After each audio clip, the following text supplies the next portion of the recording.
Seja muito bem-vindo, seja muito bem-vinda, amigos e amigas do YouTube, aqui o professor Leonardo. Esta é a aula de número 121 do nosso curso de filosofia, curso voltado para pré-vestibular, Enem e concursos. Estamos agora no módulo 4, Política. Lembrando, módulo 1, Introdução e Fundamentos de Filosofia. Módulo 2, Epistemologia. E módulo 3, Ética. Todas as aulas estão gratuitas aqui no YouTube. Dessas aulas nós produzimos apostilas. Estão à venda lá no site www.leonardograflores.com. Você é o nosso convidado a adquirir este material para aprofundar os seus estudos, colecionar as apostilas, fazer a lista de exercícios autorais que existem lá e as questões também. Valeu? Bom, direto aí então no conteúdo da aula de hoje, já aguarda você, aparece aí a hegemonia cultural de Antônio Gramsci. Hegemonia cultural de Antônio Gramsci. Vamos àquele conceito, né? Aquele conceito que já resolve 99% das questões, né? 90 e poucos por cento das questões. Esse conceito, na verdade, hoje nós vamos trabalhar só com o conceito. A aula é mais curta, é um conceito, trabalhando aí a hegemonia cultural. Ele vai se desdobrar em 2 parágrafos grandes e mais um recorte de textos do Gramsci e fechamos a aula, tá? Então, a hegemonia cultural é uma teoria estratégica, ou seja, uma estratégia política, tá? Uma estratégia política de viés marxista, socialista, ou seja, marxista, socialista, portanto, antiburguesa, na qual propõe a criação de uma política que enfatize a importância de se observar que, veja, essa política da hegemonia cultural, ela enfatiza do Gramsci, ela enfatiza a importância de se observar o quê? O consentimento e a ideologia mais do que a força. Ou seja, o consentimento e a ideologia são mais fortes que a força, são mais poderosos que a força. São instrumentos de manutenção da hegemonia, ou seja, da supremacia, da elevação de uma determinada classe. Uma classe vai estar mais elevada, com segurança, se estruturando em 2 instrumentos. Quais eles? O consentimento do quê? Da massa, da população. A população está consentindo com aquilo. E a ideologia, o trabalho manipulativo no campo das ideias. Joia? Então aí veja só, uma construção em que aquela classe superior, ou seja, observando a classe burguesa, o Gramsci notou que, daqui a pouco nós vamos falar sobre isso, intelectuais, pessoal, formavam esse pensamento e deixavam ele mais sólido, mais fortificado. Esse pensamento, por quê? Porque essa intelectualidade trazia uma ideologia e o consentimento do povo. Como? Convencendo. Daí a importância do intelectual no trabalho político para o Gramsci. É essa a pegada aqui, valeu? Então tem consentimento e ideologia como instrumentos de manutenção do que? Da hegemonia de uma classe o que? Dominante, é o que eu estava falando. Ou seja, o motivo de se haver uma classe hegemônica seria não só a detenção dos poderes coercitivos, não só a polícia, né? Os poderes coercitivos, né? a imposição, né? A força, não só isso, mas a utilização da supremacia intelectual e do consenso como ferramentas de capacitação para a persuasão do campo do quê? Das ideias. Desse modo, o consentimento das classes inferiores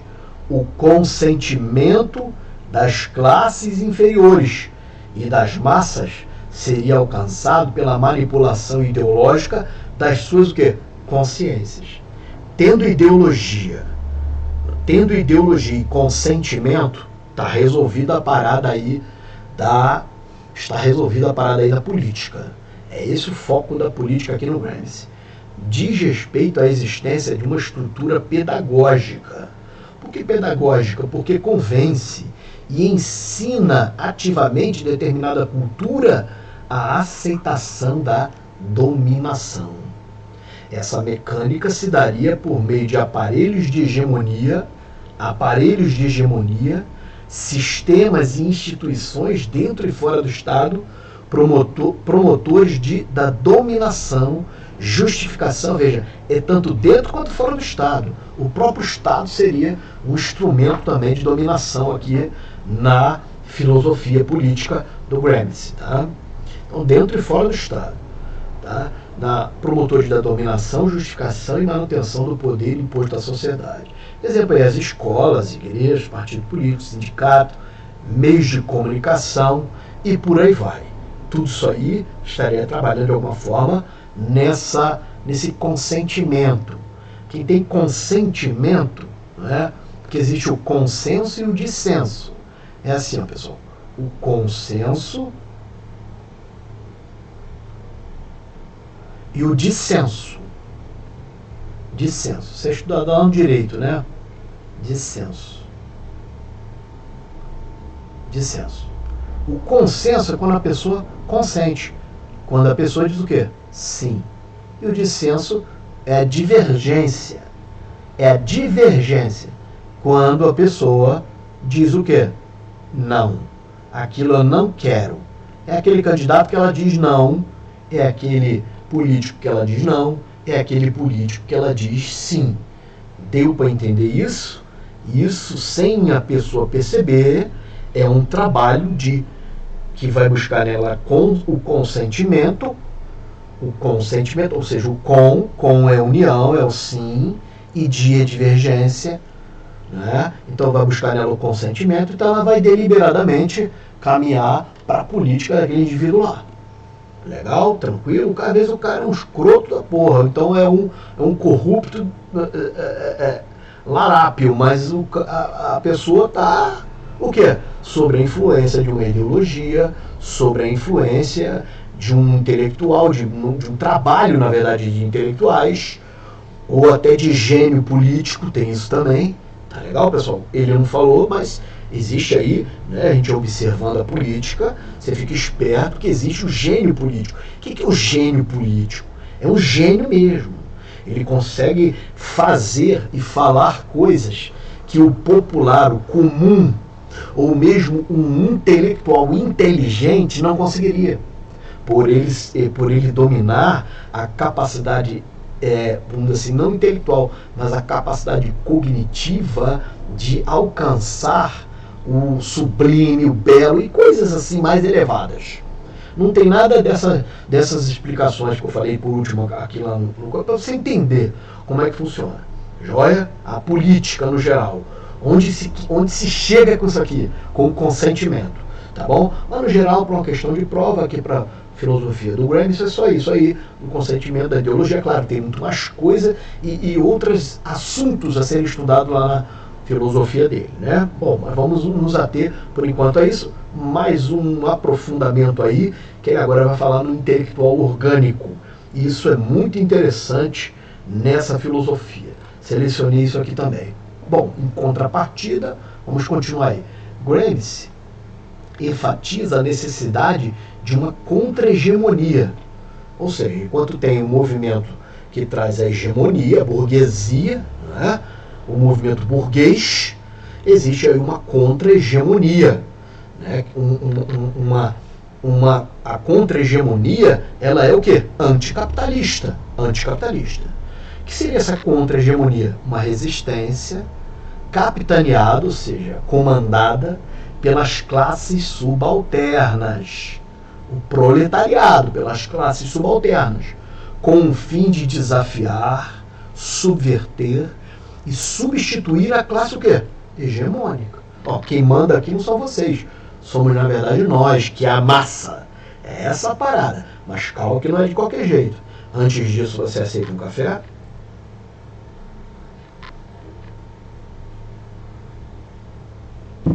Então vamos em frente. Desse modo, desse novo sistema, veja, um novo sistema agora, né? A contra-hegemonia, é um novo sistema, né? Brota o que se chamou de intelectual orgânico. Se liga nesse nome. São duas nomenclaturas que a gente precisa estar ligado aí, né? Hegemonia cultural e a segunda nomenclatura qual é? Intelectual orgânico. Beleza? Intelectual orgânico, quem é? Quem é o intelectual orgânico? É um intelectual de dentro do próprio organismo do proletariado. É um intelectual dentro da classe subalterna, dentro, veja, orgânico, dentro do organismo subalterno dos trabalhadores. É essa a ideia. Então, intelectual orgânico, segundo esse pensador, os teóricos, veja, teóricos e os intelectuais desempenhariam um papel social crucial, chave e primordial, pois com coerência e homogeneidade seriam os responsáveis por interpretar, persuadir, mobilizar, organizar e dirigir a consciência do proletariado, ou seja, a massa, num processo crítico e dialético. Tudo de Marx é crítico, né? Tudo do Marx, pessoal, é crítico. Aqui nós estamos no Gramsci, que é um desdobramento, ainda que mais, já se apagando, né? Já se apagando, mas é um desdobramento. Num processo crítico, né? Num processo crítico e dialético de reforma moral, contra as desigualdades e o quê? Injustiças. Então vamos reclamar o quê? O nosso direito. É essa a filosofia aqui do Gramsci. Joia? Vamos em frente então, acrescenta aí o Antissério Reale. Portanto, os intelectuais são necessários. Os intelectuais são o quê? Necessários. É a galera que vai dar isso aqui, pessoal. Vai dar direção no povo. Interpretar, persuadir, mobilizar, organizar, dirigir, né? O que é? A consciência do proletariado. Intelectual aqui, né? Não se prende, veja, é orgânico, é dentro do povo. Então não é aquela figura burguesa que você vê aí, né? Com o umbigo encostado dentro de uma instituição, ali, né? Dando uma de brabo, escrevendo uns artigos capitalistas. Não, aqui seria um indivíduo que fizesse frente, é a contra-hegemonia, cara. É a contra-hegemonia. Seria um indivíduo que fizesse frente, fosse um intelectual, que fizesse frente a esse desdobramento, que o capitalismo é bom, e o socialismo também, os dois, a fusão dos dois. Né? Mas isso não se encontra. Os dois, porque polarizou a política. Então fica essa neura aí que você está vendo, principalmente no Brasil, que é um país muito atrasado, muito, né? Enfim, com ditaduras implícitas loucas aí na política. E loucuras também sendo feitas. Enfim, é isso aí. Tá? Então é um movimento anticapitalista, antiburguês, contra-hegemônico. Mas que dentro desse movimento, seria necessário que nascessem, né, que brotassem pessoas com capacidade de enfrentar os intelectuais que vêm no sentido oposto. Né?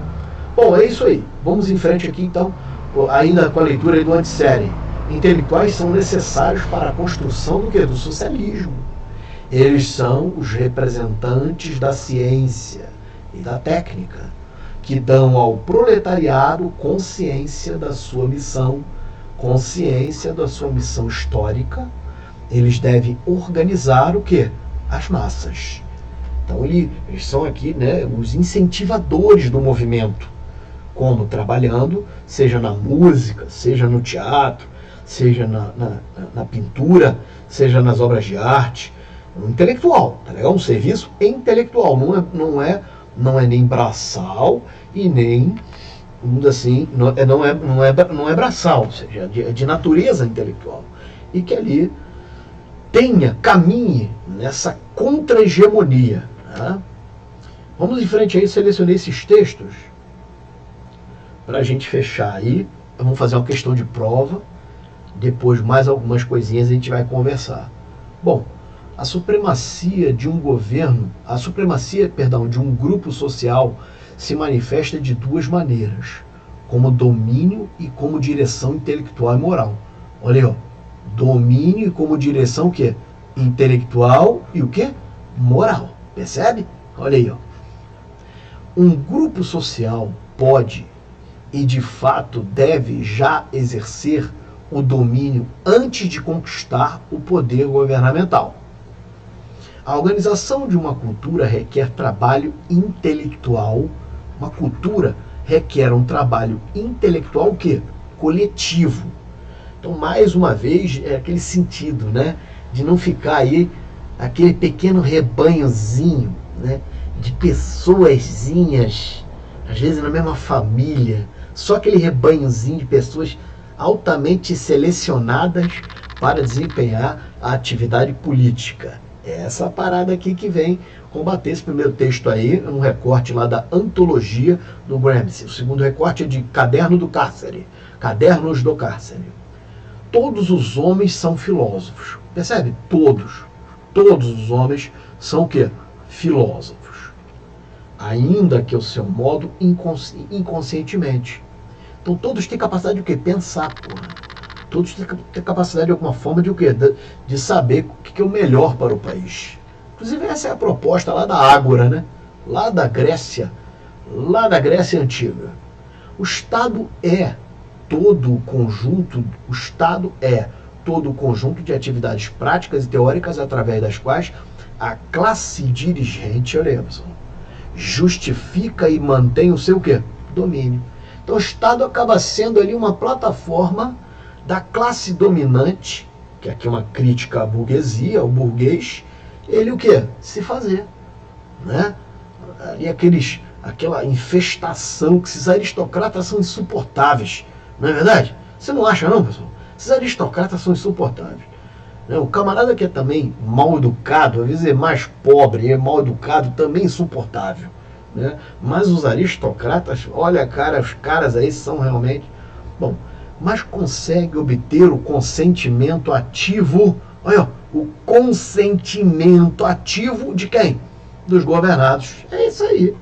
Então, com o trabalho, olha, com o trabalho de quem pensa, com o trabalho intelectual, se forma a moral e o quê? E o consentimento da galera. Essa foi a pegada. Tranquilo? Vamos em frente? Então faça aí, com base no que você ouviu na aula de hoje, faça essa questão aí de vestibular, né? É uma questão de vestibular. IPAD é uma banca de concurso, perdão, uma banca de concurso. Faça essa questão de concurso.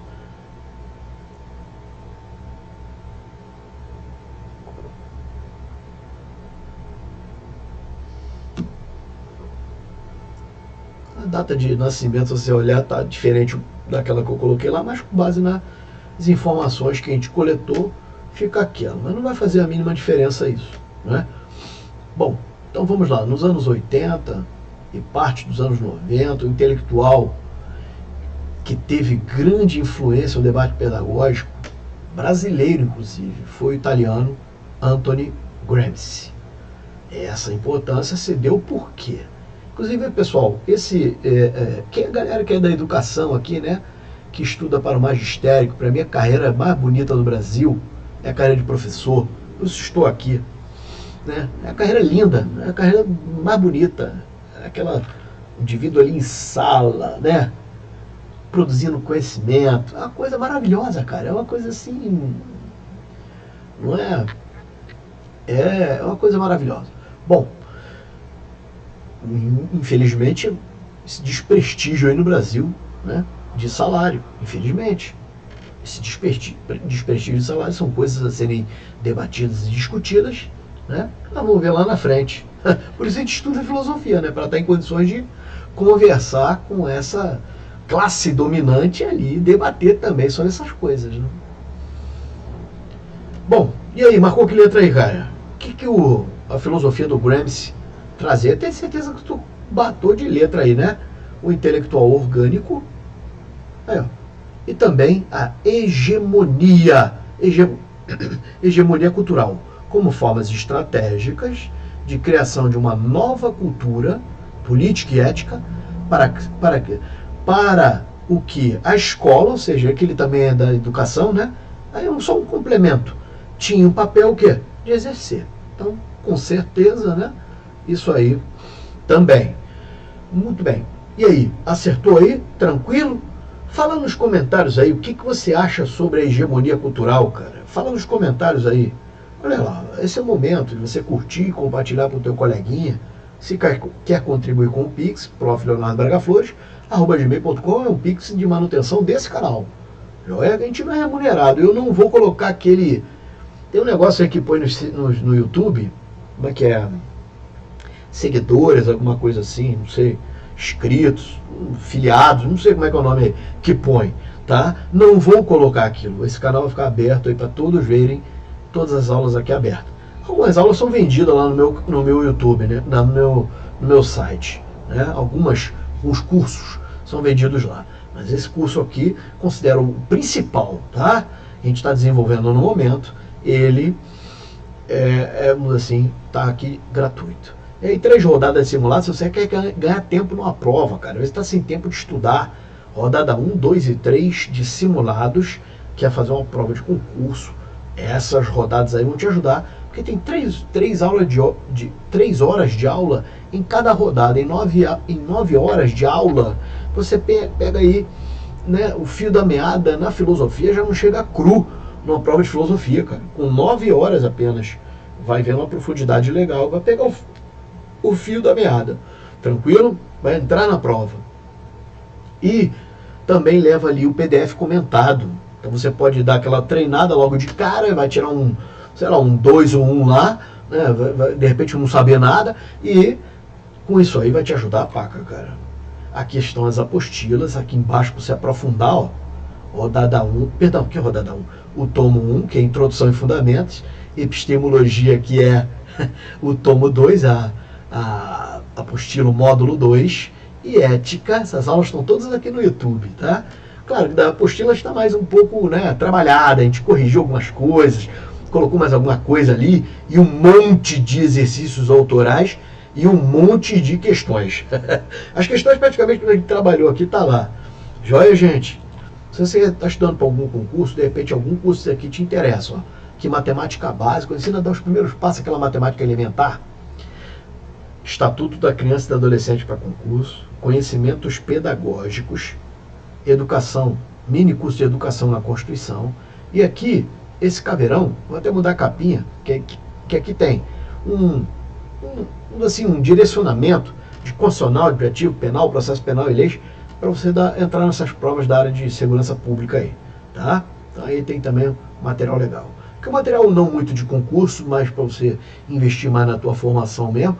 Amor e Paixão, Felicidade, o Bem e o Mal, Intuição, são grandes cursos da filosofia. Tá? São questões infindáveis na filosofia. Infindáveis. Aí você está nesse curso aqui, você está nesse curso, tá? Nesse curso aqui, e é isso. Com essa imagem aqui das apostilas, que eu convido mais uma vez você a comparecer lá, a gente se despede. E eu vou convidando você para o próximo curso, para a próxima aula, né? Hoje foi a aula 121, tá? Hegemonia cultural. Na próximo encontro você estaria aqui comigo também, se Deus assim nos permitir, se Deus assim nos ajudar a chegar até aqui. E agradeço primeiro a ele por ter chegado até aqui, e segundo, cara, foi muito bom ter você aqui. A minha gratidão por ter você aqui nesse curso. Valeu? E é isso aí. Se já deu like aí, não dá de novo, senão vai desmarcar o negócio aí. Valeu? Um abraço a todos, fique com Deus. Tchau, tchau. Te aguardo no próximo encontro. Tchau.